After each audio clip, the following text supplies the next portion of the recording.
Ekason as we Bowa. This is DG Naija. Don't forget to subscribe, like and share.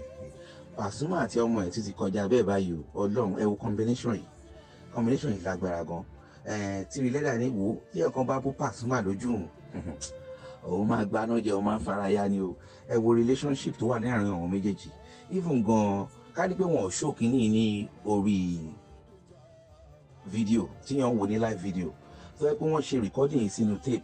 Tó bá ní Pasuma kan ló ń kọ voice méjèèjì, everybody might argue because their voice is just like Pasuma your throat office in the throat because even gan we find it hard láti gbàgbọ́ because combination is a pọ̀jù o tiẹ̀ dàbí pé wọ́n exchange mic rárá ó dàbí the same person náà ló ń kọrin ni eléyìí náà ń pè ní identical twin voice is really perfect.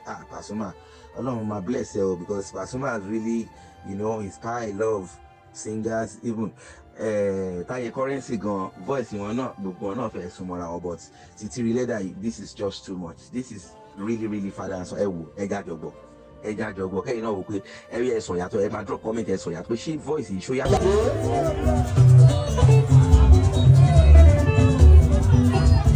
Pasuma o Alabi Labata Korude Odudo Pasila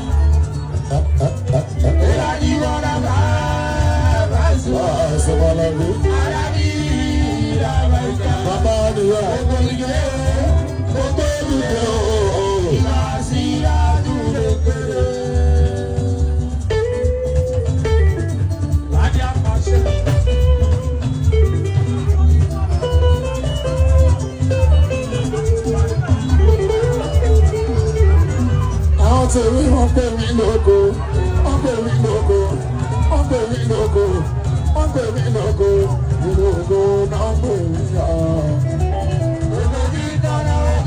Wọ́n ti wá sí ọgbẹ́ tí gbọ́dọ̀ já lè wà ọ̀dọ̀ ògo.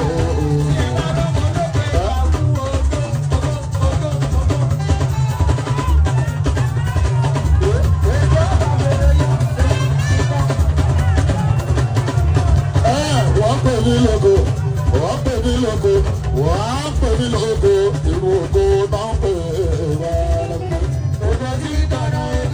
Ọmọ bàbá jẹjẹ ọmọ náà gbọ́dọ̀ já lè wà kọ́ńdà. Àndé èèyàn lẹ́tọ̀lẹ́ Pasuma láyé. Àfọ̀rọ̀ kọ̀ọ̀sì kọ̀ọ̀sán lẹ́gbẹ̀ẹ́ ìbò.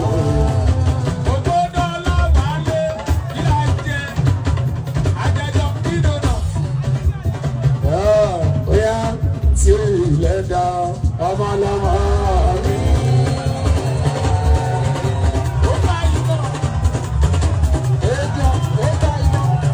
Ṣé ọmọ tí Leda o?